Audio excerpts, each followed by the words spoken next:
As Newcastle United claimed a good away victory at the Spurs Stadium, the question now is, can they keep it going against Aston Villa in the fourth round of the FA Cup? Find out right here on Toon Tactics TV, folks. Oh, brilliant from Shea. And now Murphy can take on the shot. Fabian Shea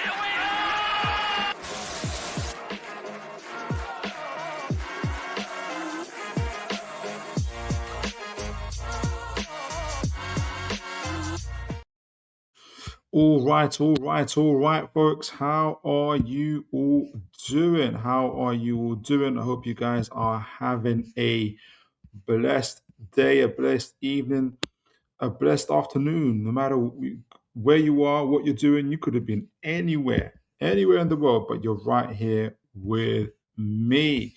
And God bless you all, guys. I hope you guys are doing well. I'm looking forward to tonight's show. We are going to be doing the preview for the Villa game. Got some decent stats and things to look at as well.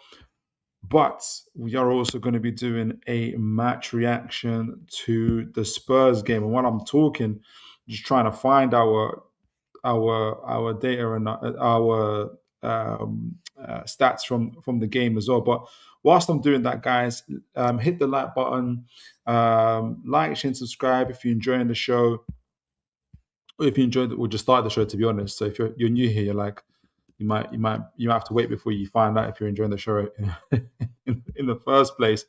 But you know what I mean. If you watched it before and you haven't subscribed before, please do. Always a blessing to have you guys, and always a blessing to have even rivals fans coming on the show. Always a blessing to have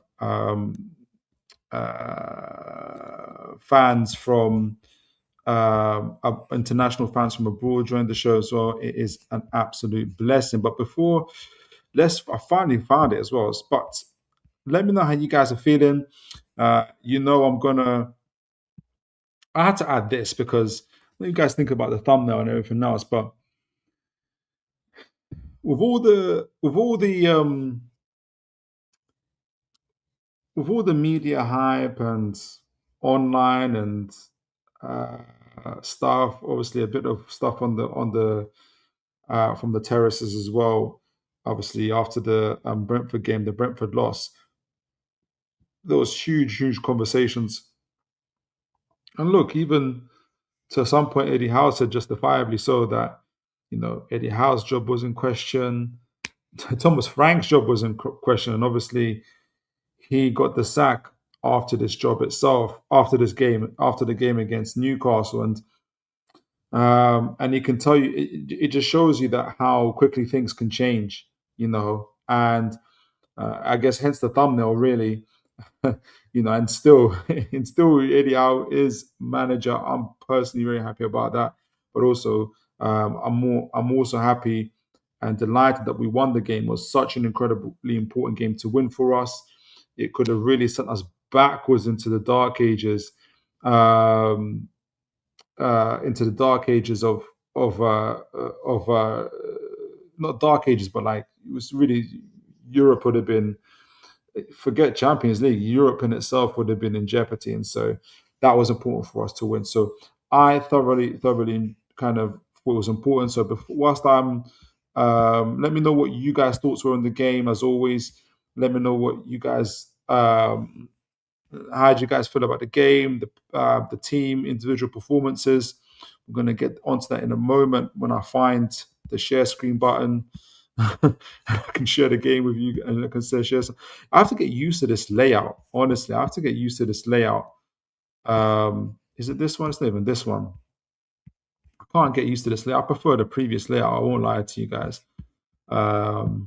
But let me see. I already see a few folks in the chat. God bless you, Adrian. Good to see you. Evening, Philip and the chat. Always a blessing to see Adrian, and especially all the regulars that come on. I know by the grace of God, I hope I never take you guys for granted. Always a blessing to see you guys. I always love to see the chat ringing before we even start the show. So that's really encouraging to see it. My man Liam knows. How you doing, sir? God bless you. I wonder if you saw the game actually. If you was at the game, Liam, let me know. Really, really keen to get your thoughts on the game versus Tottenham. Liam says, even if Philip, can you invite Stefan on? Jeez. um, I'd love to hear his knowledge on every other team after his draw.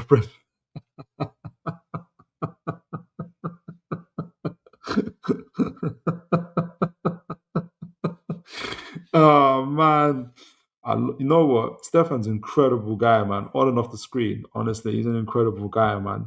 Um, but I hear you. I have a feeling. Do you know what? It's not a bad idea, actually. I don't know why I haven't invited Stefan on, actually, especially when I do match previews. I don't know when I can't remember when the next time we face Arsenal, but I'm going to make sure to invite Stefan. Do remind me, Liam, because I wonder if it'd be different, a bit different in a one-on-one kind of conversations and everything else. So, but I know what you know. I know what you mean, Liam. James, good to see you, sir. God bless you. Good to see you, James. I mate Phil. Always living life to the full, sir. Let me know how you're doing, James. Kev R73 says hi. I don't know if it's your first time. Maybe you've been here before. Apologies if I forgot, but if it is your first time, God bless you. Always welcome to the show. Hope you enjoy it. Hope you enjoy the show. Honestly. James says, I may Adrian. Hopefully, this is just the start. Oh, he's talking to Adrian there. Yeah, hopefully, it is just the start. Me too. I'm believing the same thing. Liam says, have to be honest. I'm not how in or out. And that's what Newcastle first, isn't it? At the end of the day, isn't it? In or out. At all sensationalist talk, there are questions after every game, more so recently, but great to see a flip back to intensity.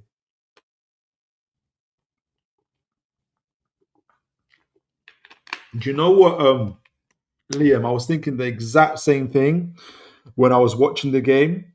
I was like, do my eyes deceive me, or do we look like more like the team that we were before? Especially when I saw the. In fact, this actually brings me to the segue here. Actually, I'm going to go back to the chats in a moment, but like it's a really good chat, Liam, because when I saw the starting lineup for Newcastle, right, especially the front, especially the forward line of Elanga, Barnes, and Gordon. Do you know how excited I was to see that? Because I thought we're back to being called Runner FC, but these are runners. And Whistle, Voltamada, Usola on the bench. I thought these guys are runners. And I said to myself, the other thing I said to myself before I really get into the game, Liam, and others, I said to myself, when Gordon, I thought Gordon was going to get substituted first, because usually he gets substituted around the 60th, 70th minute. This time he played, I want to say he played most of the game. Did he play most of the game? I think he played. Did he get substituted or did he play the game? 88th minute. That's unusual for Gordon, especially on the back of the scary hamstring thingy. Anyway, I digress. What was positive for me to see was, instead of, and this is not like uh well, Osola came on at the same time as Voltamada, but Osola came on. Um, he came on for Gordon, right? And Voltamada came on for Willock. And that's not the first time Voltamada, I'm sure you guys noticed, has dropped into the midfield area as well. So there's a bit of a change there. I know people are talking about the diamond formation that we're beginning to play as well. Um, but why I'm talking about this is that I didn't see Wissa. Wissa didn't come on, but what was positive to see Solo come on. I said to myself, I wondered if when how was going to make the substitutions. I hope it's going to be Usola instead of Voltamada or even Wissa that comes on instead of obviously Voltamada Wissa, because I wanted to keep up that intensity, and I wanted to see also if there was a mentality and a slight tactical shift, almost back to what we were doing before.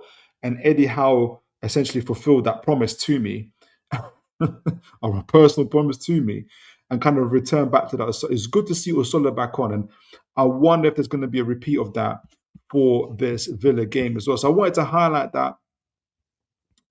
Slight tweaks. I haven't had a chance to there's some really good analysis from a few folks about the diamond formation that we were playing. I haven't had a chance to sit down and read it. So, but if you guys have I think Jake Armstrong talked about it. I don't know if Adam Cleary has. But yeah, if any of you guys noticed that, that's been a change in how we're playing. Obviously, Bruno in the six, that was quite evident as well. Instead of Tonali tonight, Tonali started off on the bench. I thought that was a good thing. Um, my own personal feelings aside, especially around Tonali's agent, right? I did think that was a good thing because Tonali has not been playing well.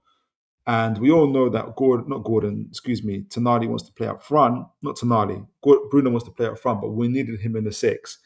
And my, does he make a difference? Yes, he's not as athletic. Yes, he covers ground, but not as quickly as a Tonali does.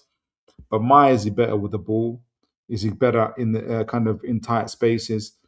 The other person that's really good in tight spaces, Jacob Ramsey. And we're going to speak about him in more detail tonight. Phenomenal. I say phenomenal. That's me lifting. When I say this, I want to say okay, it's not phenomenal. Like it was because I feel like if I say phenomenal, there's more levels to his game, but it's just great to see him play so well. Is what I'm trying to say anyway. Really, really, really good game from Jacob Ramsey. We're going to talk about him as well, but it's just good to see us to return back to our roots, like Liam said, back to that intensity. I felt, and yeah. Let me know what you guys think. Adrian says it was a committed performance and our superiority was rewarded. I agree. We deserve to win that game. Tottenham, however, were shockingly poor. They were.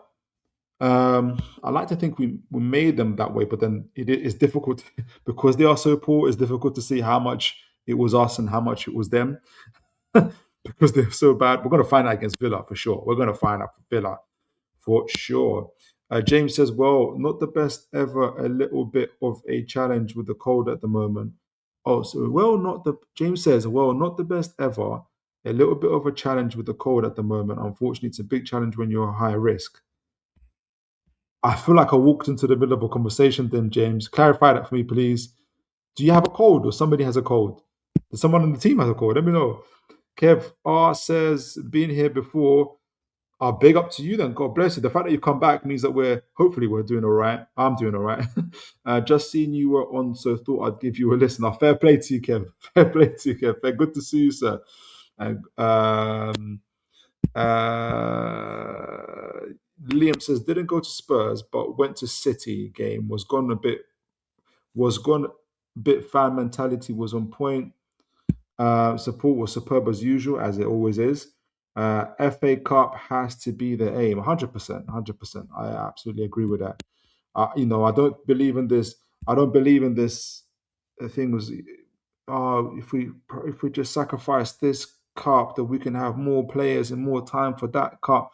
It rarely works that way, and you end up winning nothing and growing. And you're not growing as a mentality. Teams have to stretch themselves, and I think we're doing the best that we can, to be honest. Liam says Runner FC plus Willock and Ramsey. Exactly. Plus Willock and Ramsey. And both played really well. Really, really well.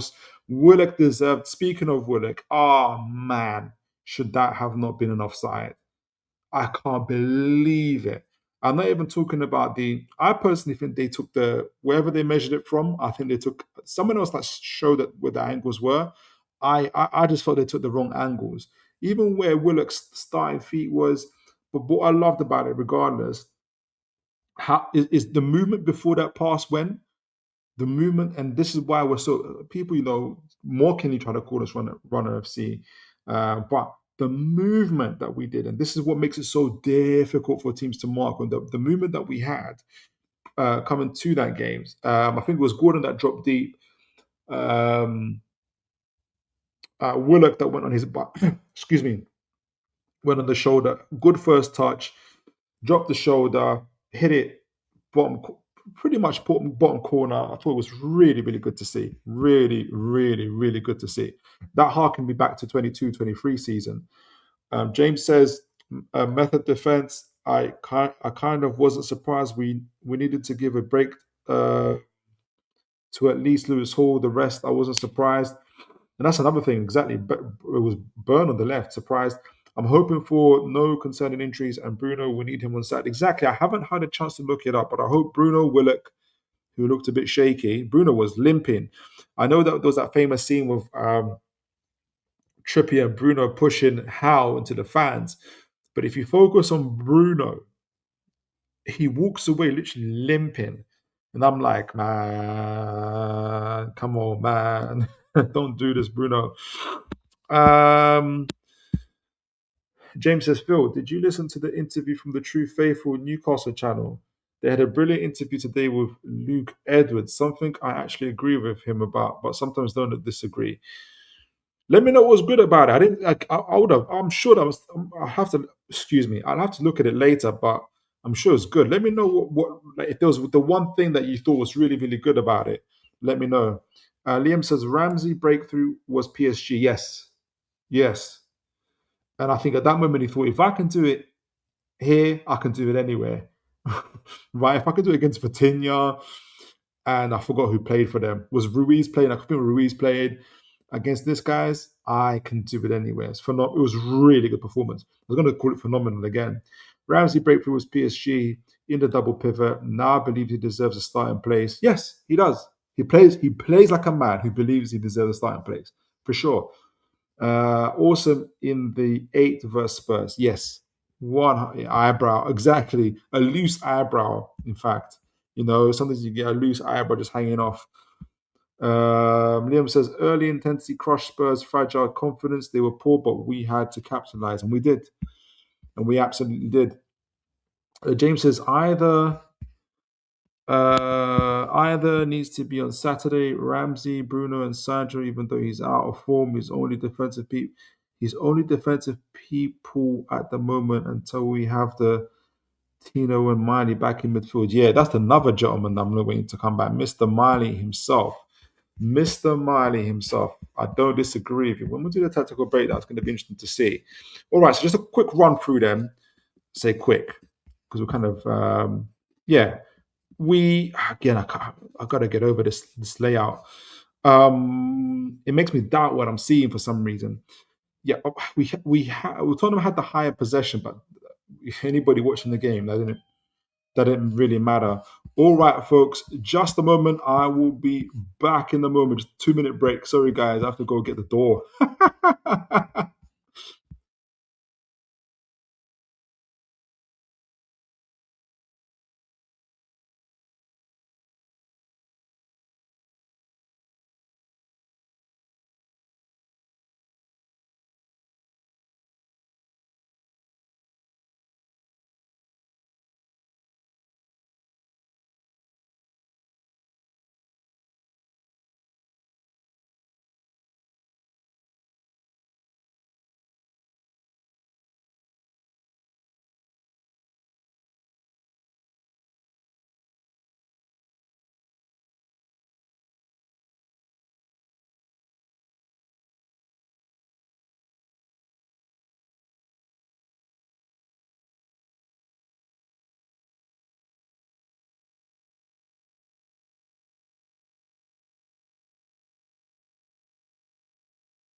Right, sorry about that, guys. But thankfully, in fact, I thought you're still not only are you with me, but there's more people here. That's crazy. All right, so they had the more possession, but anybody watching that game, it didn't. Yeah, Tottenham were just not. They didn't. They did. They scored from a set piece, but not too much else was done. Excuse me, were done with it. Um, Possession loss in the middle third was fairly even before between both teams, which was interesting to see. 107 duels contested. We won 53% of them. That's a big chunk. Nearly 7% of those duels were won. But it shouldn't be surprising, to be honest. Aerial duels, both contested 30. Newcastle won 60% of them. Kind of like what Gordon said. If you guys remember from the press conference, whoever wins the duels wins the games, and that's exactly what happened. Successful dribbles, 9 from them, 3 from us, but uh, there wasn't too much else coming from them either. Um, if we there was long passes mainly from them, 51 from them, 45 from us. They were a little bit more direct in proportion, though. For the possession that we had 13%. We were direct. We're always going to be more direct of Gordon and Elanga, who I thought also had a good game. That was an encouraging game from Elanga. Good to see from him. Um, Passing accuracy in opponent's half, 76% from us, 78% to them. So they were a little bit better in our half. But we defended really well. Again, kudos to Botman and to Chow, who got himself a goal. Did you know that I saw a stat today that Chow is the highest goal scoring defender, which is incredible to see. Liam says another couple of weeks for Miley, apparently. Oh, man, I was hoping to see him. I was really, really hoping to see him. Bruno was knackered. Last challenge was a thigh impact. No inside knowledge, but I think a dead leg, and he plays at Villa. Warrior, 100%. 100%, I have to say he's probably the best foreign buy for Newcastle, best overseas buy for Newcastle, right? I don't care. He's done more than Jindala. He's done more than who else did I really like? Ginola, Demba, anybody like, honestly. James says, to be honest, I thought we were gonna be in the fine line to lose Eddie, but he knew Spurs and Forestry were both gonna fight the Viti back from Wolves. Yeah, it's always gonna be a tough game, James. Honestly, I know that people keep saying, "Oh, but it's always Spurs and they were playing poorly." Well, mate, Newcastle, you have to remember, we lost to West Ham away when West Ham were on their back, right? So I don't take these type of victories for granted, in my opinion. Both teams had 0 through balls, which is crazy to see. Open, surprised to, but guys, look at this. Look at this. We're going to talk about crosses in a moment, but look at this. Couple things actually, couple things. Let me zoom in on this. Let me zoom in on this so we can talk about this a little bit more, right? This is a big thing for Newcastle, right? 0-0 balls, final third entries, 53-66. Now, penalty area entries, 36 to Newcastle, 32. But this is the one I want to look at. Total open play crosses. Open play, not even corners, guys. Open play crosses. 21. 21 open play crosses from Newcastle United. We might not be able to predict wins or losses or draws, but we can safely predict that Newcastle will have at least by 2 times more the opposition crosses in the match, right? And crosses overall was 34 from Newcastle. We must have had like 13 set pieces or in that, which is crazy. 34 crosses, right? But look at this. The difference, right? Remember, Tottenham had 9 open play crosses and 13 crosses overall. Tottenham had 13 crosses overall, and they still had a crossing accuracy of 53.8%, whilst we had 23.5%. Now, someone might say by the sheer volume, obviously that's distorted it. which kind of distorts the crossing accuracy, right? Because we had almost twice the amount of almost almost three times the amount of crosses overall than Tottenham. However, we all know that this has been a consistency where Newcastle have so much crosses, but the accuracy isn't great. And you know that when I'm saying accuracy, I don't necessarily mean the quality of crosses from our players, even though that can be a factor at times. But the main factor is the lack of movement that we had before. And in fact, 23% is pretty good. We can get 14s and 15% as well. So I wanted to highlight that. I think there's also going to be some of the stats that I got today for the Villa game is going to be a factor. Villa are a little bit more.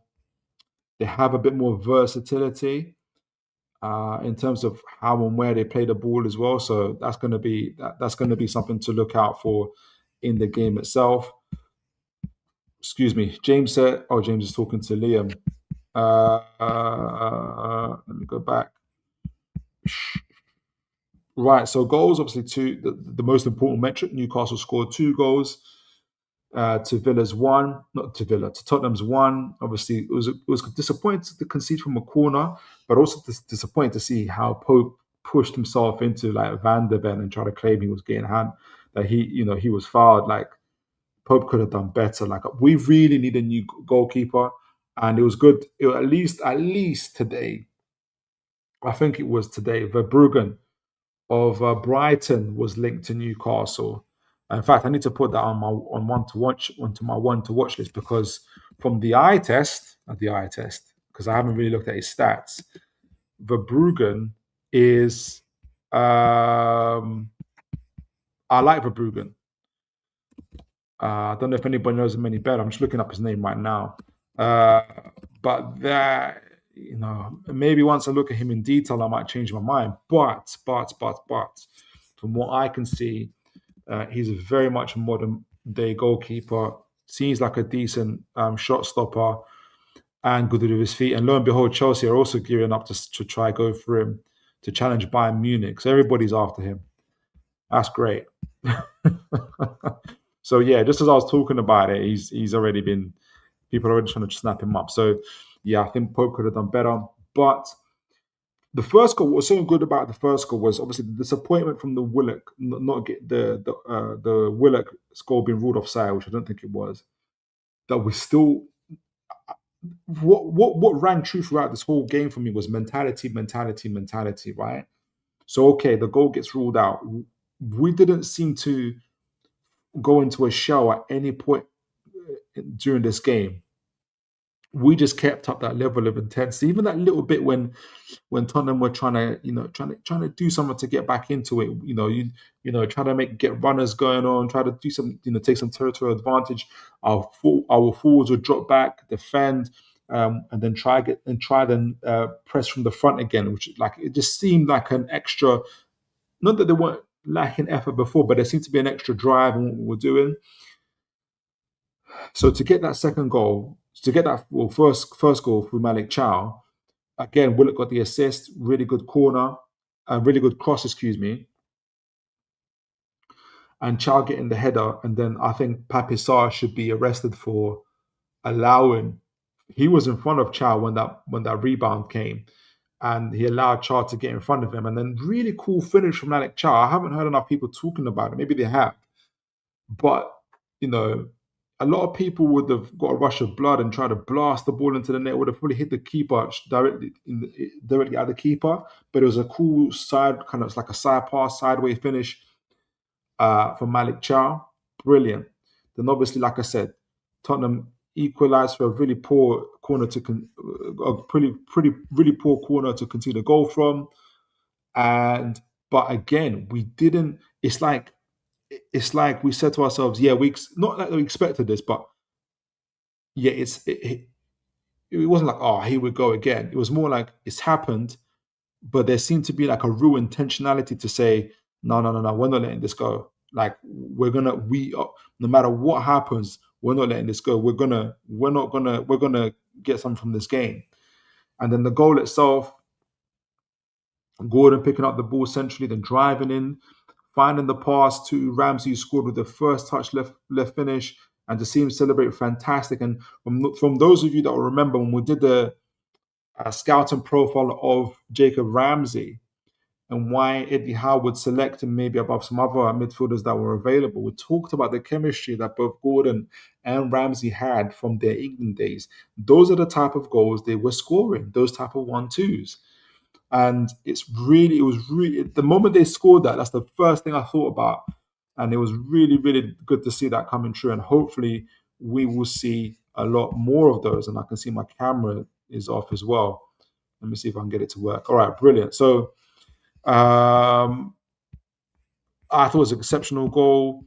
Uh, I saw someone in the chat. Yeah, Liam says, oh no, you're talking to. Liam says, our away record 3 is poor compared to last season, but Manure have 4, and then 4th for Liverpool have 5th and 6, have 5 wins and 6, and our 6 trouble is we have big boys away coming. We do, including Man City. But we have to get it how we live. We have to get something out of those games.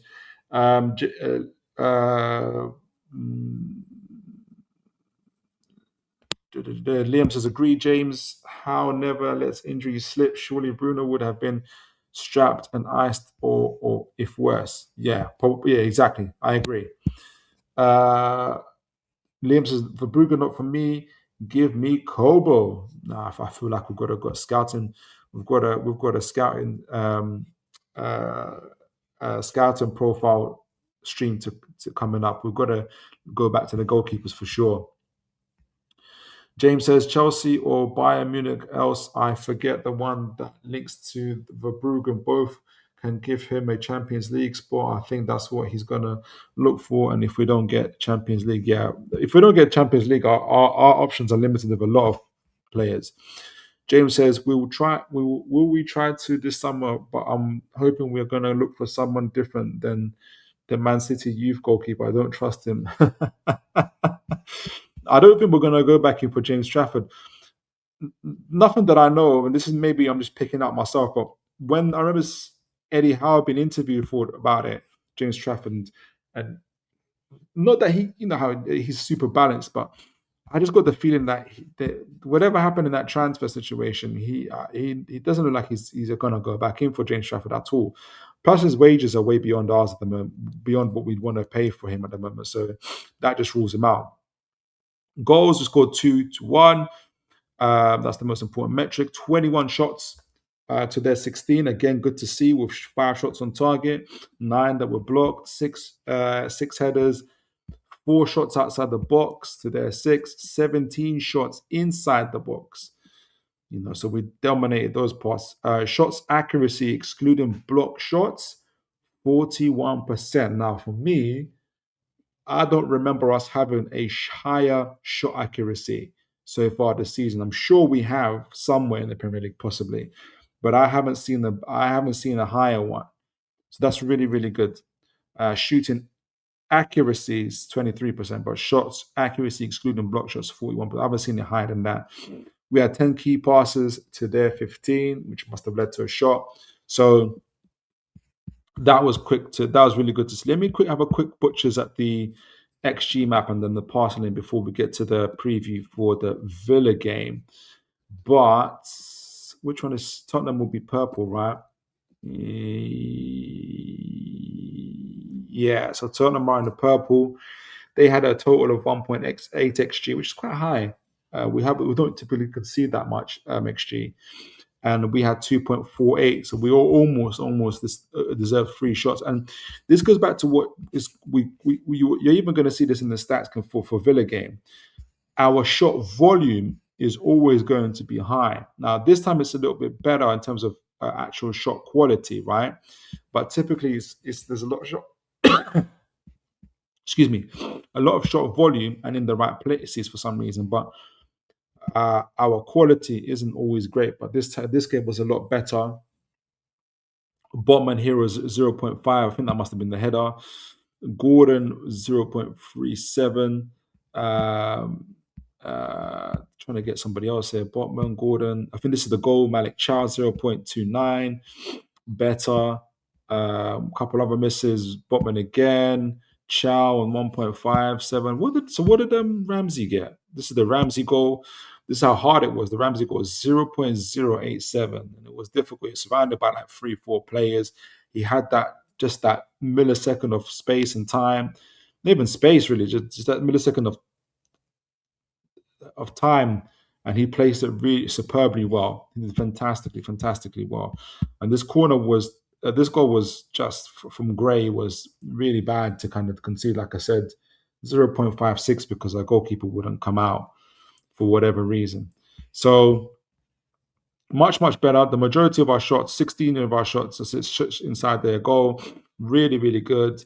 So we will get again. Eddie Howe set up a system that allows us to thrive. That's what it comes down to. Now that's Tottenham's passing map, but we're not going to look at that. We're going to look at ours, and again, ours are always fairly consistent.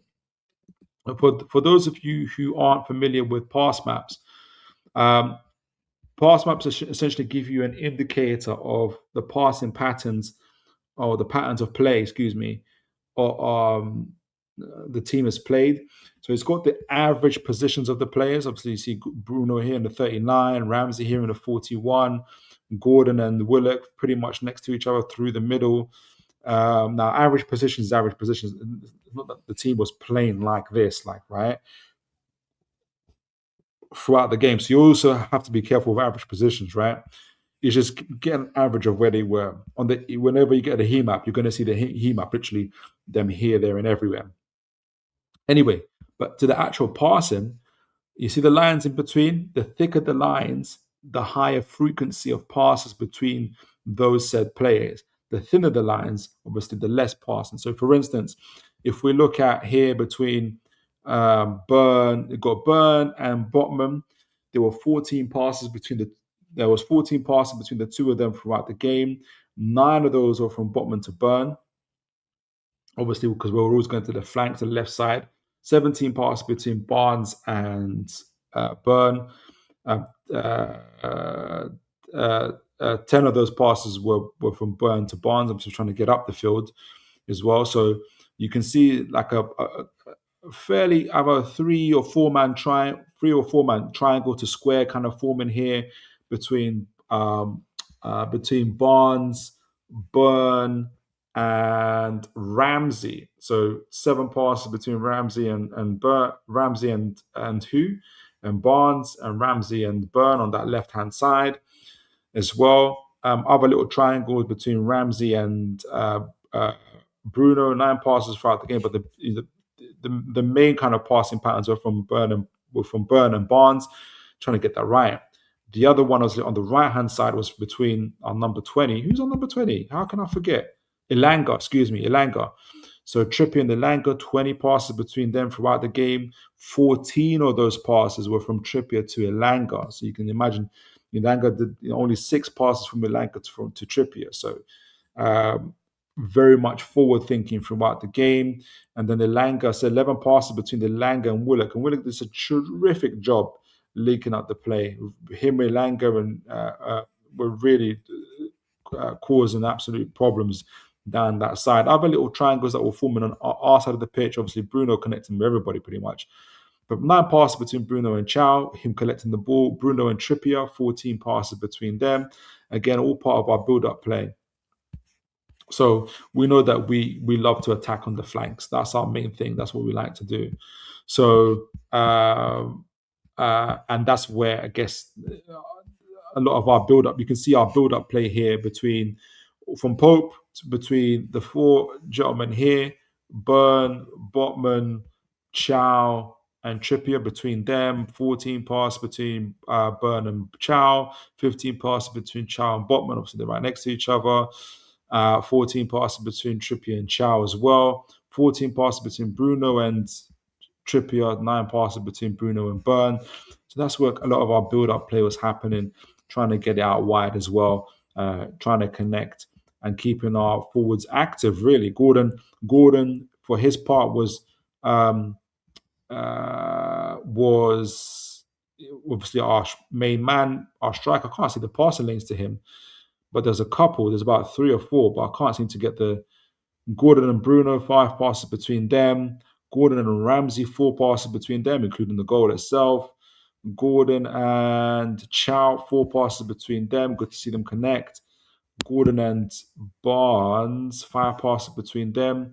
That's Elanga and Willock. I wonder how many Elanga and Gordon, 4 passes between them. So obviously the frequency of passes gets a lot thinner towards the front end because obviously there's defenders and it's a lot, it's a lot more compact. But pretty much, especially Elanga was being kept involved by Trippier. Willock was connecting up with Elanga as well. And Gordon was being connected with mainly, I think, through, I want to say Barnes and Ramsey, though I think we want to see a little bit more of that. Gordon and Bruno, 5 passes between them as well. So quite evident in terms of where our passing lanes and our passing patterns were being shown as well. So overall, let me know who your man of the matches are. I'm going to go to the chats in a moment. Let me see what we've got. If there's anything else I missed out on. Again, I was really, really encouraged by the performances of Elanga. I thought Ramsey was superb. In fact, I think I gave Ramsey man of the match as well. Bruno was a warrior, as he always, always, always is.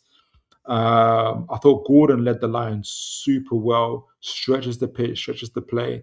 And I think until Wissa gets fit, I think Osola will be doing the same thing. So yeah, I thought it was a superb performance between everyone. Ramsey, Gordon, really impressed me. Botman and Chow, Malik Chow, superb. I thought Byrne did his bit. Trippier was phenomenal. At his age, what's that, third, fourth game in a row? He did. He's acted like a captain in my opinion. Connected really well with Elanga and helped Elanga be the best version of himself, really. So, yeah, let me know who your man of the match was, what you guys thought of the team. But I'm going to read the chat, and then we're going to go to the match preview.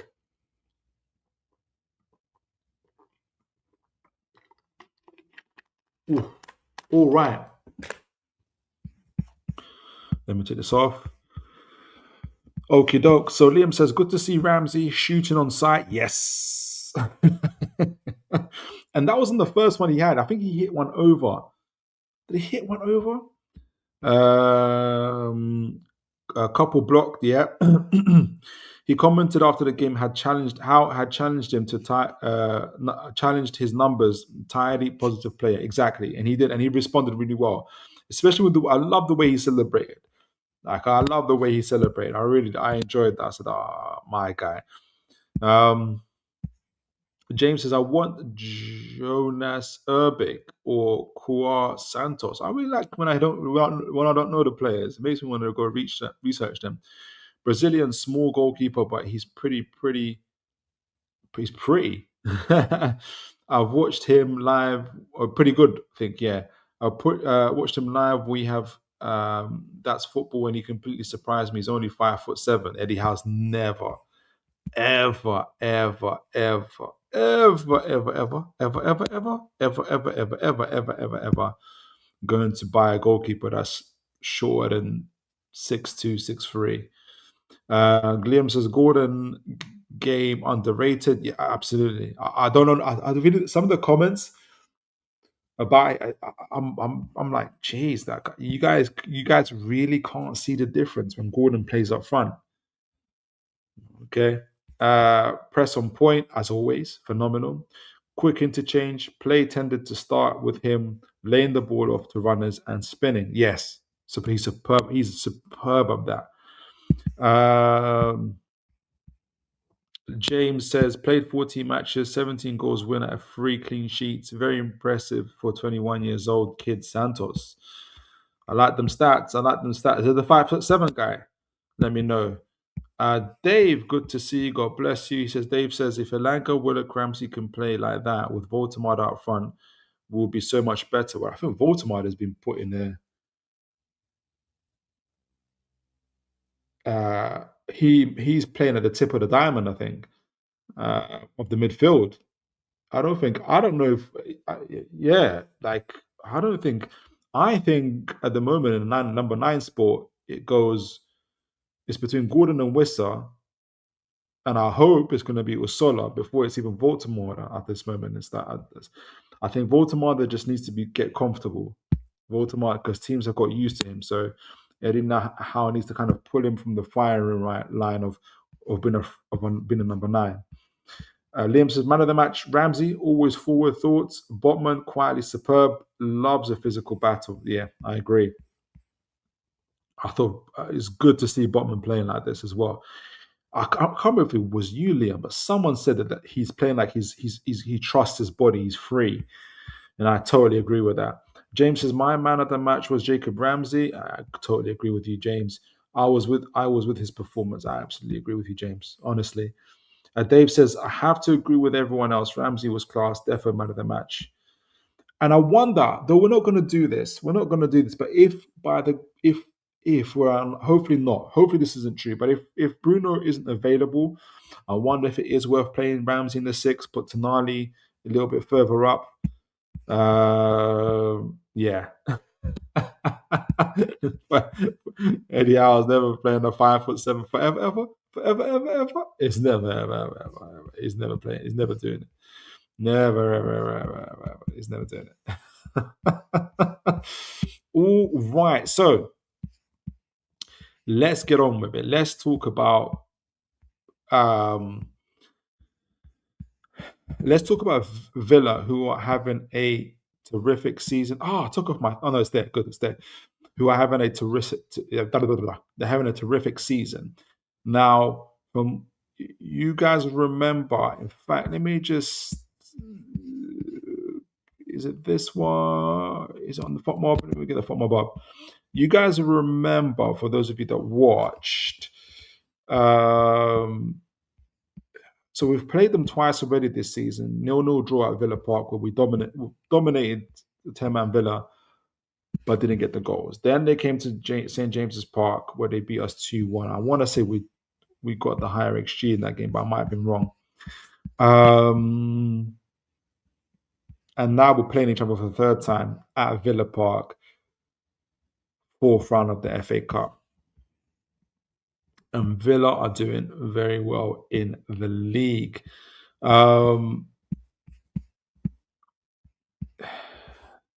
They're more than in a nutshell, they're more than just, shooting from outside the box merchants, and they're lucky to be there, as opponents like to say. In our last game, which is about 4 or 5 games ago, since December, early December, something like that, Villa went on to score 16 goals. 3 of them were outside the box and 13 were inside the box. But Villa have it's ironic, well, not ironic, but expected, shall we say, that they scored a goal outside the box against us through Buendia, and then they scored a goal inside the box through Ollie Watkins, proving that they can do both. And Newcastle obviously suffered that at the time. So there's a lot for us to deal with inside and outside the box. It's going to be interesting to see how Eddie Howe adapts to it. Now, I know I'm looking at the Premier League table here, but obviously that's the best thing to look at. Both teams obviously are in the Champions League. Both teams are obviously in the FA Cup. League Cup, obviously, both teams are out, but Villa went out a little bit earlier. Villa have so far this season, obviously, they played 26 games in the Premier League with 12 wins, which is really, really impressive. 2 more wins than us. 8 draws and how many losses? 6 losses. So they're very difficult team to beat. 37 goals scored. The same amount of goals as us, but they've conceded 27 goals, whereas we've conceded 37 goals. So, defensively, they've been very, very good. Plus 10 goal difference. So really, really good. On 50 points. I got to see some of their Brighton game as well, which was interesting to see. Let's see how they're doing on the XG table. They are performing. So they're overperforming their goals by about 5. teams are underperforming against them in terms of goals scored. They should have conceded. It's so crazy. They should have conceded 36 goals, but again, I think it's Martinez. I think he gets a lot of stick, but he's an exceptional goalkeeper.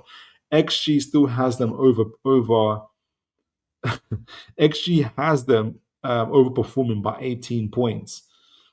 So they're the ones that lead this table more than anybody when it comes to XG, like head and shoulders above anybody when it comes to XG. They're on plus 18, which is incredible to see. Newcastle have always been around sixth and fourth, and we remain there as well. We continue to underperform our goals scored. We should have scored nearly 40 goals, scored 37. Teams continue to overperform against us in terms of their goals, nearly by 6 goals this time. We should have conceded 31. Um, and according to the table, we should have 42 points from the chances and goals that we've created. We've talked about this before. We've talked about this before in terms of everything else. It's been disappointing. But hence why the changes made at Tottenham, and I know people will say it's only Tottenham, but it's something. The changes made were a positive change. Changes in tactics, this diamond shaped midfield, but also changes in personnel. And those starting and those who were not starting, Tonali, Whistle, Voltamada were the big names I was thinking of as well. So we have to see. I'm really interested to see how we kind of build on from that. So let's look at some of the stats. I'll use a bit of Opta, a little bit of what do you call it, FB Ref. I miss FB Ref about all the other stuff it had, so we'll have to deal with it. And then we'll go to the table. We'll look a bit of we'll do a little bit of a tactical breakdown. Liam says Villa's tens are the worry. Yeah, Morgan Rogers and Buendia, absolutely. Their midfield is depleted, but still decent, but we should be stronger. Yeah, I'm going to talk about Onan and Douglas Luiz a little bit here because I was quite interested in watching them against Brighton. And I was interested to see and the commentators were talking about it, and I was thinking the same thing, is that their build-up play isn't great. Like our build-up play is better, but when they need to, they go direct and they launch it, and they got like 3-4 players, especially the 2 10s, wreaking havoc on the other end with their pace and power. And for the most part, Brighton handled it pretty well. Villa actually scored from a set piece rather than a goal in the transition, and that would be. It's going to be so interesting to see this new formation that we're playing. I say new formation. This tweak in our tactic essentially. How we deal with that, that's going to be important. Now, ideally, Tonali as the base on that six would be really, really good for us. But he's been so out of position and out of form that I'm not even sure at this moment if that's the case. The idea of Tonali being in that position is good. The current execution isn't so good. That's my only worry and problem with it. James says, I am interested to see what would happen if we put someone like Usola in the middle instead of Anthony Gordon. And that might happen if we need to rotate Gordon. Like, I don't know how we're concerned that one. Well, anyway, I'm happy that we're concerned that he hasn't got a hamstring, obviously. So it'd be interesting to see if Eddie Howe rotates that or he plays Whistle first. Something tells me if he does rotate Gordon, that Whistle starts. But I would really want to see Usola start. I don't think I've ever said that just yet about Usola. I've always said that his raw is not ready. But if we're going to play in this way, in this fashion, he's the man to start. Liam says Villa 2 draws, 2 wins, 2 losses since Kamara and Tillerman's injured. That's really interesting. That's super mixed, isn't it? What do you think about that, Liam? That's super, super, super mixed. Liam says Usola is a good impact player. Dog chasing pigeons. Doesn't have the game IQ. No, not like a Gordon. and others. But sometimes we just, like you said, we just might need him to run and stretch the pitch and fight people. Liam says David Silva could be a season saver for Villa, a midfield decimated. You mean Douglas Luiz, right? You must mean Douglas Luiz. Yeah, you said, yeah, sorry, Dave. Yeah, you said even the David Luiz is Douglas. I always get David mixed up with Douglas too. I said David Luiz is the former Chelsea centre back. David Luiz. Um, James says, never mind. Cool. Oh my eye. Kwa Santos is a 6'4". He looks tiny in the goal though. Oh, he's 6'4". Then Eddie will definitely have a look at him for sure. Liam says last season ball over the top for Watkins versus Trippier killed us. Here we are again. Yes, here we are again. I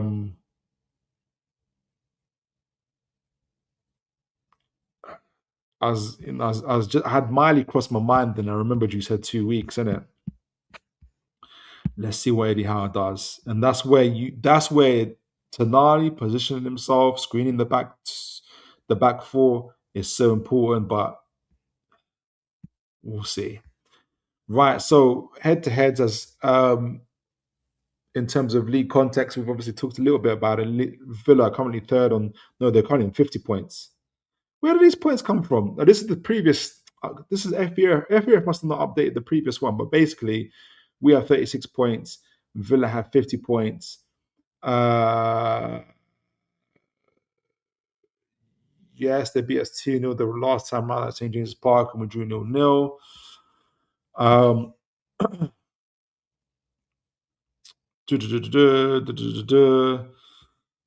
uh, we have 1.35 goals scored per game. Villa have 1.42. Villa also have 1.04 assists per game. So they're a little bit more creative, where we have 0.73. So a bit more individual based. Our possession is eerily the same, almost the same. Only 0.1 that separates us when you compare to both teams. And accuracy isn't too far away as well. And we're both fairly disciplined teams. Villa's, in terms of their kind of top goal scorers and assists, Morgan Rogers with 8 goals and 5 assists. He's their most valuable player for sure. Ollie Watkins on 8 goals. Lucas Digne and Yuri Tillemans, who's obviously out injured. Digne was on the bench for them against Brighton initially with 4 assists each. So you can see there's quite creative in terms of their assists players. Newcastle United, our chief man in. Funny enough, Bruno Gamera. This is in the Premier League, by the way. It's not all comps. I just put the all comps. Well, for some reason, AI when the FBRF stuff did the all comps for Harvey Barnes for some reason. But Bruno's actually got more goals than Villa's players. But then if they're looking, to be fair though, let me double check that. Because if they're looking at Villa with 46 points, I bet they got that part wrong. Let me look at Villa players. Let me get here. If I do it this way, because that's even proven to be more. I'm annoyed that it did that. Let me look at Villa's. Villa. Do. Let's look at their stats. Look at their players. Top players. Let's look at this. Goals. Oh, no, they do have 8 goals. Yeah, so Morgan Rogers and Watkins do have 8 goals, with them Buendia on 5. And their assist players, both Rogers, Tielemans, and Lucas Digne. So Rogers got 4. Rogers is the main man with 5 assists, 4 for Tielemans, 4 for Digne.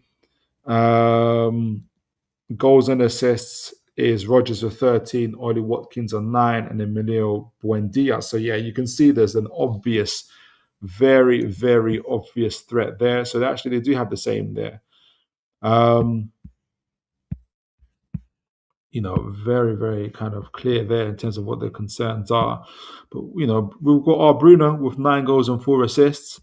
Nick Voldemar with 7 goals as well. Harvey Barnes with 12 goals in all competitions. I think Harvey Barnes has How many goals does Harvey Barnes have in the league?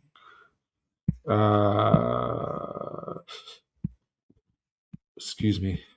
Let me see this. Harvey Barnes, Newcastle United. Harvey Barnes. Players, top players. Make sure you guys can see that. Yes, you can. Yeah, so Bruno has 9 goals. Bruno's got more goals than than Villa's front line, which is crazy. Yeah, so Nick Voldemort has 7 goals. Harvey Barnes has 5. Bruno has 4 assists. Miley with 3. Anthony Gordon in 2. This must be Premier League Gordon rather than all competitions, though. So that's where we need to up our game a little bit. Bruno's having a fantastic season in terms of output. 13 GA to Nick Voldemort, there's 9, and Harvey Barnes of 5. And it'd be good to see if all 3 players can play as well. I think that would be super, super important. Right, so let me get back to this. So, strengths and weaknesses. This is just from the FB rep from the top. And I'm going to go into this a little bit more actually. But strengths, obviously, Villa are a creative team with high assist to goal ratio, disciplined, and elite goalkeeper. I know for some reason lots of fans don't like Martinez, but in my opinion, he's an elite goalkeeper. Weaknesses, scoring efficiency, slightly lower XG to 90 despite high chance creation compared to Newcastle. So we know about their XG, right? So their XG is supremely low. They're overperforming their XG because a lot of their goals from outside the area. But they're so good at it that it doesn't matter. And so that's what's not registering. So I'm not even sure if that's a weakness, to be honest, at this stage. But here we are. It says here clinical finishing for Newcastle, high XG. Now we know that Newcastle aren't clinical finishers, they're worse. But when you compare it to our XG, we're clinical finishers. So I think we're underperforming it by about 3 goals, which isn't too bad. You know, not Brighton, Villa are overperforming by like 10 goals or something, which is crazy. But we have less assists. So we've got a lot of individual goal outputs coming, especially coming from our midfield. I can't remember these red cards, Bird and Joe Linton. For the life of me, I can't remember these red cards, but here we are. Core philosophies, Newcastle United, direct and wide. We saw earlier in terms of the Tottenham game and literally most other games I've watched. We love to attack on the wide. We operate with high volume and aggression. You can see it in the crosses, 36, 34 crosses against Tottenham alone. That's not an outlier. That's pretty consistent for Newcastle. We lead versus Villa, obviously, in forward passing, so 33.4%, and we prioritize wing play, averaging nearly double the crosses of Villa. Double the crosses of Villa. Villa are a little bit more controlled and patient. They prioritize ball retention and technical efficiency. They boast a higher pass rate, but it's not by much, by about percentage or something, and are much more selective with their final third deliveries. And they can be when they got the 10s that they've got. Buendia and Rodgers are really, really good. So, you know, really quite different, quite distinct styles of play, really. Our passing accuracy is pretty close to each other, not too far. Average crosses are average. This is just an average of nearly 19 goals. 19 crosses per game compared to Villa's 10. Right. Final third success. Villa just a little bit higher by 74%, and we're a little bit more, just a little bit by 2-3% higher in terms of forward passes. So we're a little bit less. We go up the field a little bit quicker, and I think we're going to be even quicker now if we continue this way of playing it as we did against Tottenham as well. So yeah, some interesting stuff there. Let me know what you guys are thinking so far. I'm going to bring up the tactics board. I'm going to get to the chat in a moment. Where did I leave it last time? I think I just saw Villa fan.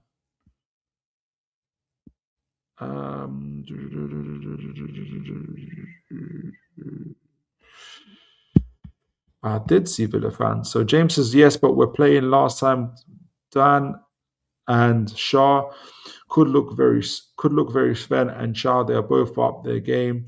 Hope so. I hope so, James. All right, so I'm gonna big up to Villa fan. God bless you. Always a pleasure. It's always a pleasure and a privilege to see you, sir. Really keen to get your take on a couple of things. I'm gonna read that chat in a moment. I just want to bring the table up.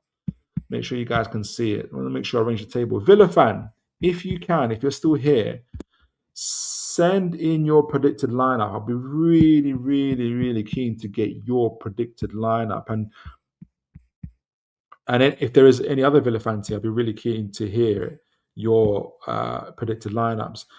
But Toon fans, let me know your predicted lineup. This one's a really hard one to choose at the moment. I have it. Well, I say it's hard, and then we get into it and I realize, oh no, it's pretty straightforward.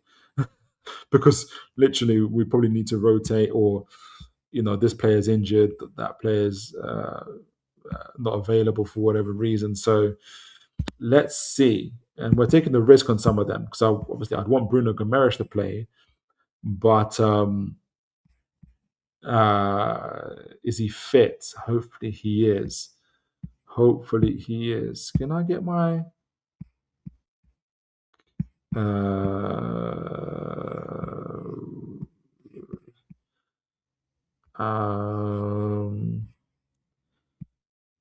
okay, brilliant. We've got our badges back.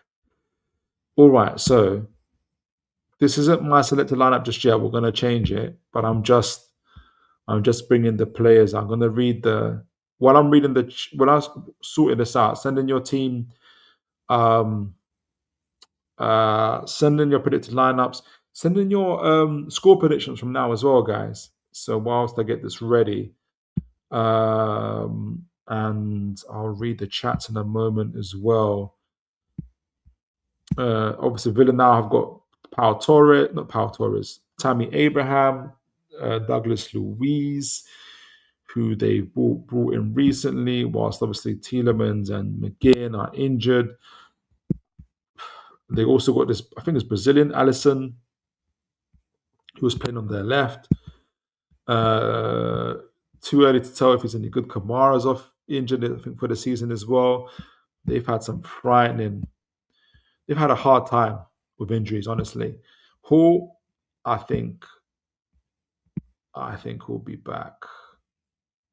Osola, Jacob Murphy, Voldemort, Ramsdale. I think Ramsdale might play. Did Ramsdale play? Who did we play in the third round of the FA Cup, guys? Who did we play in the third round? I can't think. Who did we play? I feel like it was a Premier League team as well. Miley's not available. All right, so. Sorry, guys. If I made you yawn, let me know. Right, so let's see what we've got here. So Villa fan says, I think us going out of the FA Cup helps us to keep momentum for the FA Cup in March. We don't have the depth at the minute for all these comps. Yeah, but you did. I say but, and I mean this. Let me look at.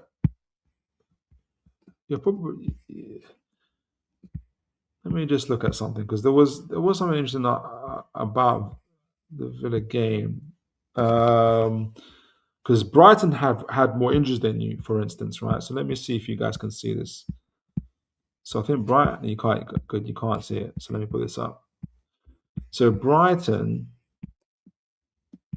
you beat, had more injuries than you, right? So you can see it here. Brighton had more injuries. You got the injuries you have are key. McGinn, Kamara, Tielemans, those are huge injuries. But then I look at your bench, right? And for Sancho, you had Leon Bailey coming on. You brought back Leon Bailey, decent player. Barkley for Buendia, decent player. Allison is new. I'm not going to make a judgment on him. Tammy Abraham, we'll see how it works out. But yeah, but he knows the Premier League. He knows his way around the Premier League. Victor Lindelof, Premiership experience. Lucas Digne, you didn't have to bring off Lucas Digne, who was on the bench. Pau Torres was on the bench, didn't have to come off. I'm not saying your Arsenal level depth, but it's not bad. Like Villa fan, in my opinion, I don't think it's a horrendous depth, in my opinion. You have players. I mean, for sure, I would prefer Tammy Abraham to play instead of Watkins, but I don't think that's going to happen. Iliam says, even AB7, warm welcome for Ramsey, setting in now. Any concerns? Yeah, let us know, Villa fan. I'll be interested to see what kind of welcome. I'll be surprised if he gets stick because he didn't want to go, not because it's Newcastle, but because he actually is a Villa fan. Like, he wouldn't have left. He had nowhere to go, really, and he wasn't being picked. Villa fans' thing is James, our home midfield, is injured, so not much we can do. Luckily, they're back in March. Man. Dave says, did they say Newcastle's clinical finishing? Wow, must be different games to what I'm watching. Now, clinical finishing compared to our XG. So our XG, like we've got the amount of chances we create for the chances we create according to our XG is about 37 goals. And we've scored it's about 13, nearly 40 goals. So we should have scored 40 goals. So we're underperforming by 3. Yeah. So we're underperforming by 3. Excuse me, we're underperforming by 3, which is not good, but it's not. But compared to Villa are overperforming the XG by 10. Right. So I think in comparison to Villa, coped without him. Kamara is a big loss for sure. Getting back next month. Cinnamons and McGinn back next month. James says, I don't know why our average cross has seemed absolutely ridiculous this season. Only if you had someone that can head a ball. Yeah, and have movement, essentially. Absolutely. That's why I wanted Larson. Did you see the goals that Larson scored for Palace? No, Palace lost. But did you see the movement? Man, we should have got Larson. Villa fan Liam, I am not. Oh, you're talking to Liam. Sorry, talking to Liam. Bruno out then Burn plays mentality. If Bruno out then Burn plays for mentality, yeah, like rotate with Botman because I imagine Lewis Hall starts a left back for this game. Villa fan says, hi Adrian, God bless. Last night was a big result. Still have to keep winning though. Can't afford any more slip ups. So I think we'll focus on top 5 more than the Europa League. You got the king of the Europa League managing you. I'll be surprised. James, thank you for. No, sorry, I missed Adrian there. Sorry, Adrian. Adrian says, would like to see the 4-2-3-1 Eddie doesn't like. Sandra and Ramsey double pivot. Nick in the 10 behind Osola. Worcester left. Murphy right. I like that. Not too bad. Not too bad. James says, Trippier. Thanks for sending your predictions. Predicted lineup, and Adrian as well. James says Trippier, Chow, Seven, Hall, Ramsey, Sandra, Voldemort, forward, Anthony G, Osola, and Delanga. Yeah, I like that. I hope Gordon does play. I'm just so not sure because of the rotations. Europa League. Oh, Europa League. Yeah. Dave says Dave was going for Pope, Trips, Chow, Botman, Burn. Okay, so you're keeping Hall on the bench. Okay, Ramsey, Elanga, Tonali, Willock, Wissa, Gordon. Willock, Wissa, Gordon, Elanga. Yeah, not too bad. We're all going back to runner FC days, aren't we? Like we've all instinctively said, yeah, we're going back to runner FC days. Liam says, I think 3-4-2-1 to combat 10s. 3-4-2-1 to combat the 10s. Yeah. And lack of Villa wide wingers Chow, Sven, Byrne, Hall, um, Trips. So the three in the back could be Byrne, Sven. Ah, okay. Yeah. Okay, yeah. I can see that. That makes sense. Yeah. Tonali, Ramsey, Murphy. What Murphy? Jacob Murphy. Tonali, Ramsey, Murphy, then Barnes, Wissa, Karabag in mind. You've got Murphy to the Vilanga. Mm. I'm I'm I'm nearly with you. Maybe on two. Uh, But I do think Wissa starts, but yeah, I think with it, okay, one. I think Elanga. But maybe that's what you should carry back in mind, isn't it? Um Dave, thank you for sending your prediction. Guys, sending your predictions. Still think we win 2-1. I love that. That'd be superb if we did that. Honestly, that'd be so superb. Two away. We're gonna have four away trips in a row. We've had Spurs, we're going to Villa, we're going to Man City before going to is it to Karabag? Or is it Karabag and then Man City? I can't remember which one it is. This is the life. This is the life we chose. Villa fan says, I think our issues, our strength comes from the midfield that we have injured. So maybe that's how it slowed us down a bit. Yeah, I think so too. I don't disagree. Oh, I see a few guys sending your predictions. I'm going to go to the tactics board in a moment. 2-2 after full time, 3-3 after extra time. We win on pens. That'll be that'll be like the Bournemouth game. That game was in. That's who it is that we played in the third round. Bournemouth. That was Bournemouth. Villa Strand. He is good. Honestly, I think he's. Oh man, Palace are gonna have a great time with this guy. Ilomino, it's good to see you. God bless you. I think the positivity, but Villa isn't Spurs. We are getting smoked. Wow. Fair play to you, Lominos. James says Jacob Murphy can play wing back. By the way, if we do look, that does make sense. It does make sense. You know, he could do that. Let me know what you guys think about that. I know that that's a good suggestion. I think Oliver, good to see you. Good to see you, sir. God bless you. And then he said, "Oh, we're messed up if we go deep in the FA Cup." But that's what we're here for. Not to get messed up, but to go deep in competitions for sure. Liam's going for pens as well, and I do think when it comes to pens, we win. We're quite fortunate against Bournemouth. Goodness me, but Ramsey really is a penalty specialist. Dizzle 2K, I don't know if it's the first time, possibly. My apologies if I missed you, but God bless you. Welcome to the channel. I hope you enjoy it. Dizzle 2K says, Karabakh. Okay, so it's Karabakh and then City. Oh my days. So hold on. So Spurs, Villa, Karabakh. Then we come back to City. Then we go back to. Why not? Why not? Why not, bro? That's, why not? Why not? Why not? Why not? Why not? All right. So let's bring up the tactics board.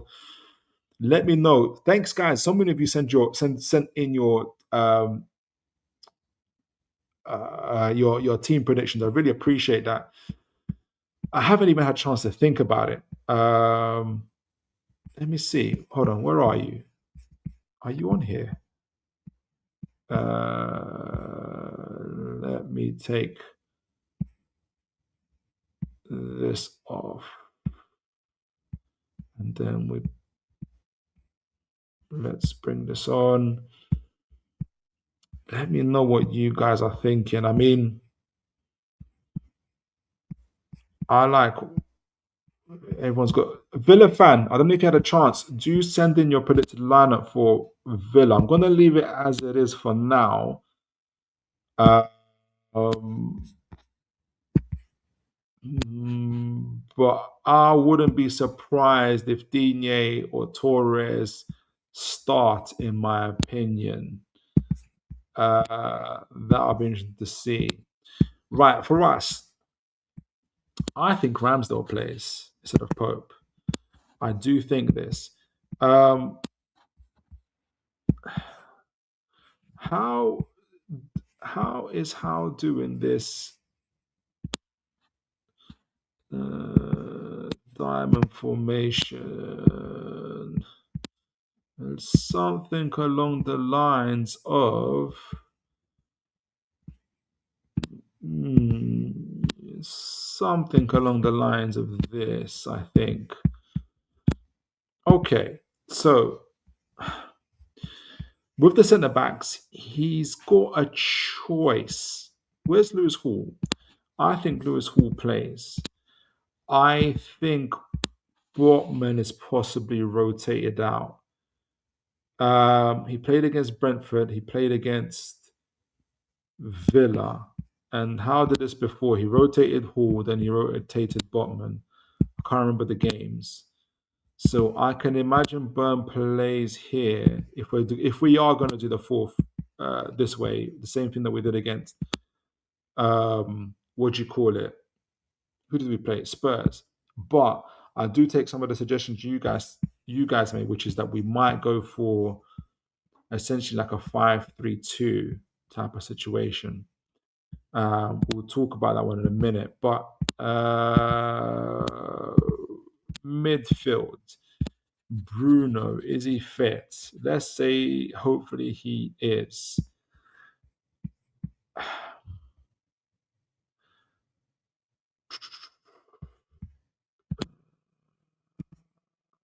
I think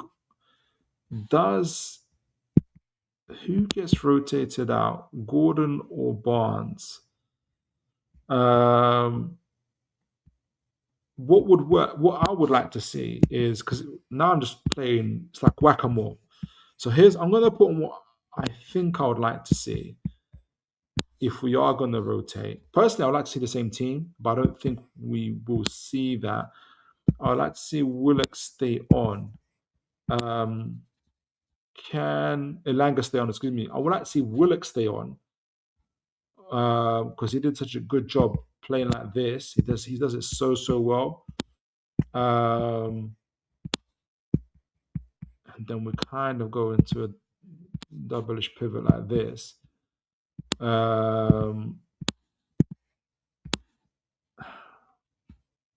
The change that Eddie Howe made was when he had to. He took off. Was it Ramsey or someone? I can't remember who it was. And they put on Voltemala. The alternative is, if you guys, I think Ramsey stays. There's a chance that Tonali starts, even though I wouldn't want him to. You might get a Voltemada, Ramsey, Tonali midfield, which would be crazy. Tell me I'm crazy, guys. Let me know what you think. Because what you want is Voltemada coming, which is what he wants, really. And coming up like this, it's hard to choose. But you guys are right, because a threat from Villa comes in these transition movements when you get Watkins doing all of this.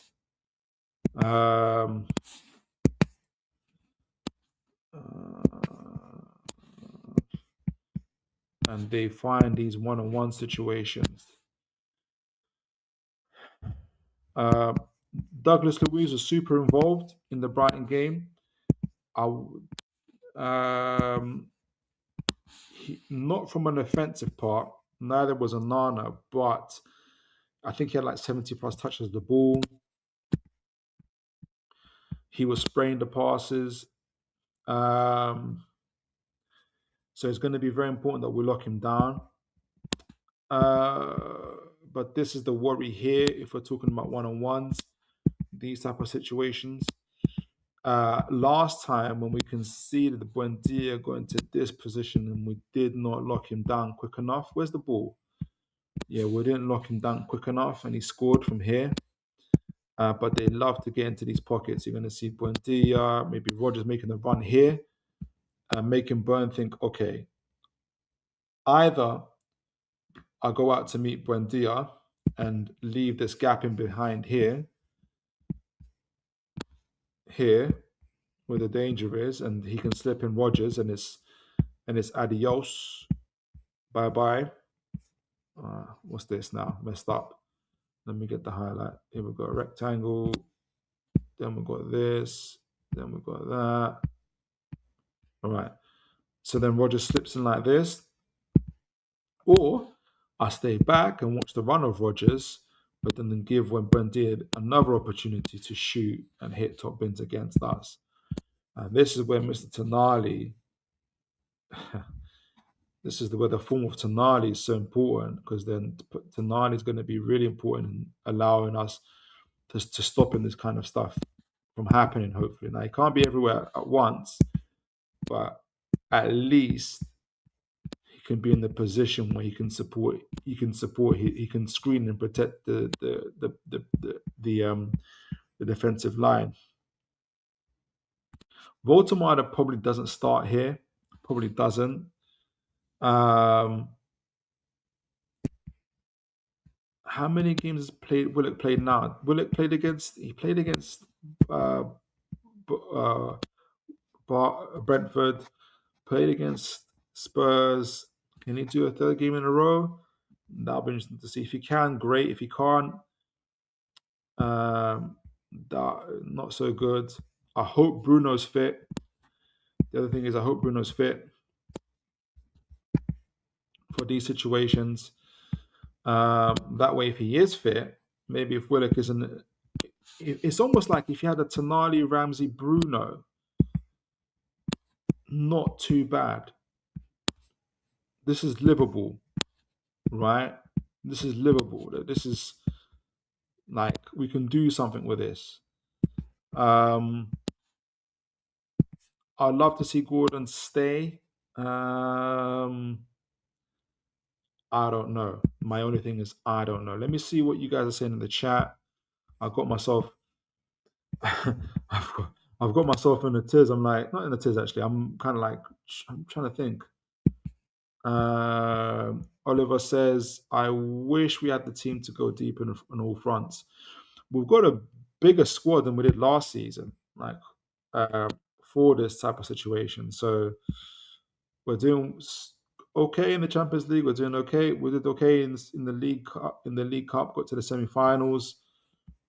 I don't see no reason why we can't continue to progress in the FA Cup and the Champions League. Thank you for that, Dave. Don't forget to hit, yes, please, folks. Thank you for that, Dave.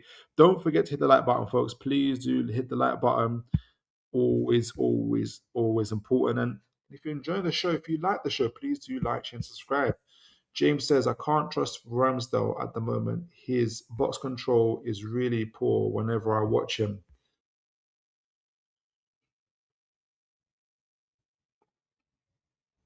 I expected a little bit more from Ramsdale myself. But there's been flashes, the Bournemouth penalty heroics. He played decent against. It wasn't PSG. Did he play against PSG? It wasn't PSG. Did he play against Barcelona? I feel like he played someone. Or was it Benfica? He played a Champions League game that I thought he was okay in. But we need more from him. I agree, James.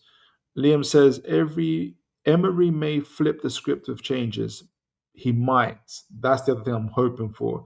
But their tens come inside 3 verse 5 but their tens come inside 3 verse 5 at back with double pivot floods the space like Emirates semi-final. One CB steps out to engage. So hold on, let me get this right. So the Emirates come inside 3 verse 5 at back. Let me see if I get this right. I do know what you mean. So Mings, Konza, Matson, Onana, Louise. And to be really, really compact. Onana and Louise. Bogart would be interesting because I wonder where he would be.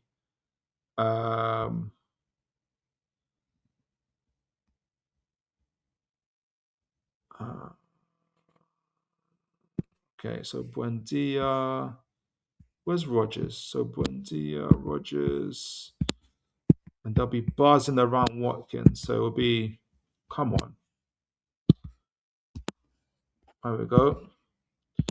So Watkins will be trying to get at Trippier for sure, but it'll kind of so super compact. I think this is what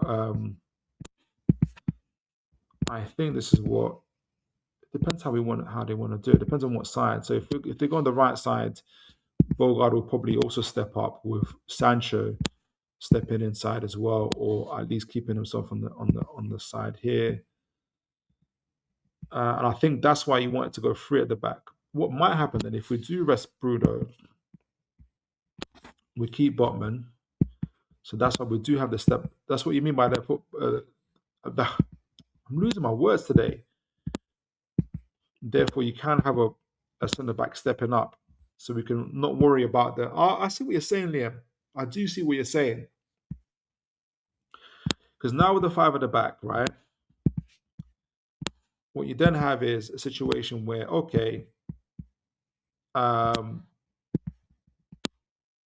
say Rogers picks up the ball here, right? What you can have then, depending on the situation, is Burn has an easier choice to make. I can go out and meet Rogers, knowing that Botman can follow Watkins, right? Because I know Watkins wants to get into the space here. So that's a lot more easy to do rather than relying on the midfield to kind of hold the fort down. And when I do that, hopefully I do a crunching tackle. That sets off Ramsey. And that sets off Mr. Gordon. Gordon versus Konza is going to be a heck of a battle as well. This is like Konza and Mings they're a decent pairing. Like they're nothing to sneeze at really. They're pretty good. It's why I would want to keep Barnes and Gordon to play again, but it'll be difficult. I think the other key game as well is going to be, can we make the switch ball to Elanga? Now, Elanga and Matson, I do fancy this a little bit more. And I think Elanga would as well. I think this could be interesting. Matson or Digne, whether it's Matson or Digne, I think this could be interesting. I think he could really stretch the play here as well, which is going to be key. It's all about stretching play. I do suspect it's the Gordon v Barnes, but we can only hope. I agree with you, Liam. I think a 5-3-2 is the better solution. It is the better solution. I would prefer it Ramsey and Bruno. I would prefer it to be Ramsey and Bruno, to be honest. In my opinion, I would prefer it to be Ramsey and Bruno. Tonali is out of favour with me at the moment. But let me know what you guys focus on. Please do send in. I'm going to do predictions, guys. Send in your predictions. I agree with you on that one. I think that's a good call. Dave says, if Ramsdale plays, we don't get to pens, as we will concede every corner they get. Guy can't control a box. Wow. You guys are like, he has to get opportunities in the cups though. How can't not play him? I know what you're saying. I don't disagree. There is a fragility there. I think he has to play for the cups. Remember, he has an option to buy on his loan, by the way. So be prepared for some more.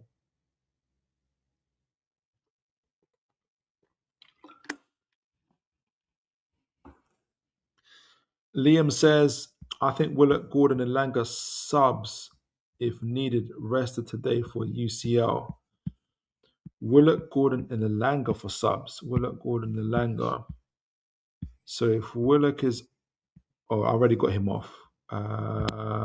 Elanga.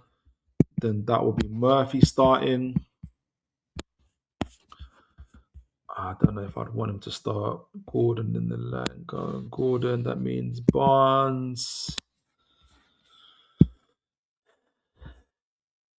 Yeah. Either way. Yeah, for sure. Yeah, you want to keep the rotation going, don't you? And then you bring him on in the second half. Yeah, I can see that. I see what you mean there, Liam. Cynical Jane, God bless you. Good to see you, sir. It's Child that needs to rest above Botman for sure. But he's not being rested. Like maybe this might be the game. But then uh, the best formation for Villa is probably a 5-3-2, or which will be a 3-4-2-1 kind of as well. James says no Wissa, couple games off just to get them fitter. I've been noticing that about him. Yeah, Eddie Howe's having to really help him get his fitness back. Cynical Jim says it's not that Wissa was rested, it's just that you can't hear Cal's bum bum with a banjo. Nimno's pretty cynical, Jim. This is the truth. He's fighting. It's the truth.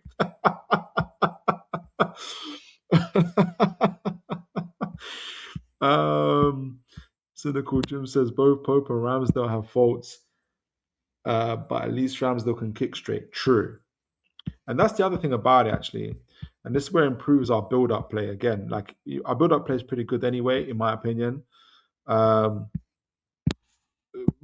we do like a split centre back. So say Chow Botman.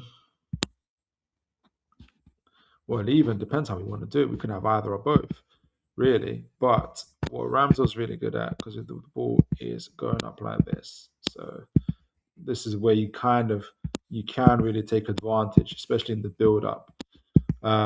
He can be literally that 11th outfield player. So even with Watkins coming out, maybe Sancho. I've got Bogart right up here. Kwanzaa, Matson, maybe Rogers. I think he'll be bottom here.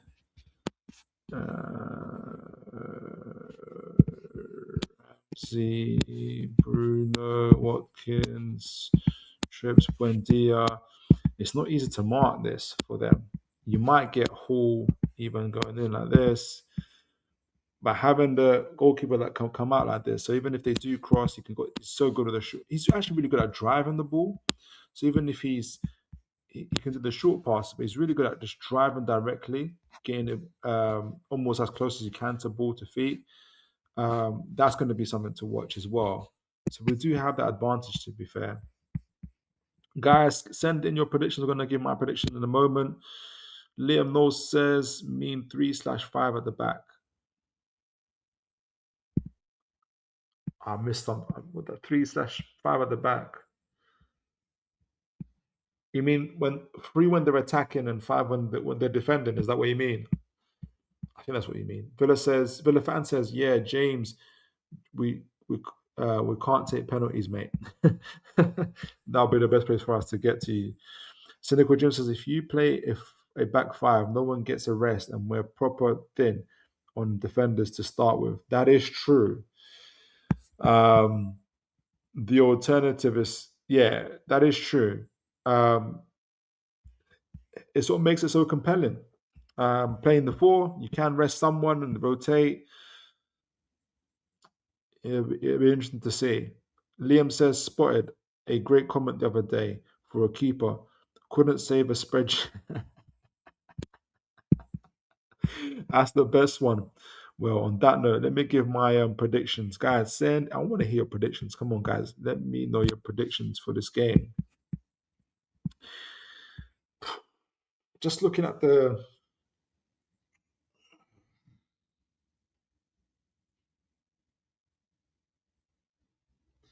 who's fit and who's ready. I talked about our rotations, but Villa have to rotate as well. Well, they don't have to, but they should. They ought to rotate.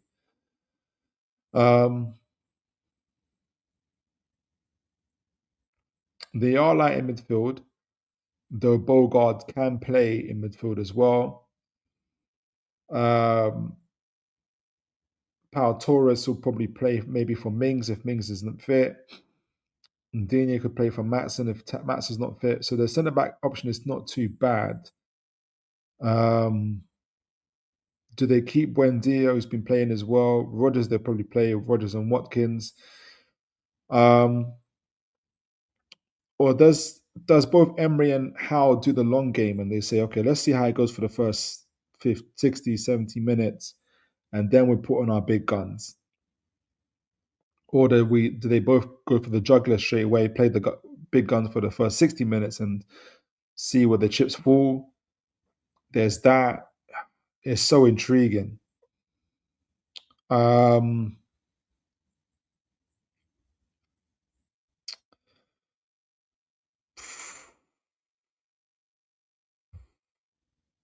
I think we can win.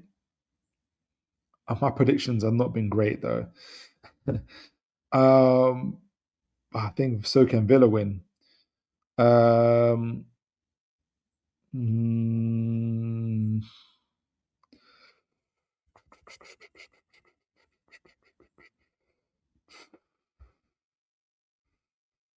I'm gonna go for a 2-1 win Newcastle in open play in the first 90 minutes. Um,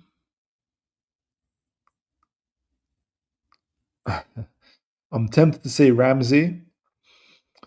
I'll go for Ramsey. I'll go for Ramsey. And can we get another set piece? Burn on a set piece. I think maybe Watkins for Villa. So that's me. I'm going to go for a 2-1 Newcastle victory. Let me know what you guys are saying. Hey, where am I? Stop sharing. Let me know what you guys are saying. Let's get back to it. Oh, there's me on the big screen. Let me know what you guys are saying. Signing off, Philip. Big up to you, Liam. Always a blessing to see you. God bless you. Cynical Jim says, I think it would be a Desmond and then Toon win on pens. A lot of people have been saying that, Cynical Jim. A lot of people have been saying that. But guys, as always, it's been absolutely Ramsey and the Langa. That'll be beautiful. That'll be absolutely beautiful if they both score. Guys, but it's been absolutely phenomenal as always. We've got lots to look forward to. FA Cups, Champions Leagues, and at least said League Cups. One hopefully next year. I'm sure we can continue going in these competitions and see where we get to. But a big week ahead of us. As always, folks, make sure you look after each other. As always, God bless you all.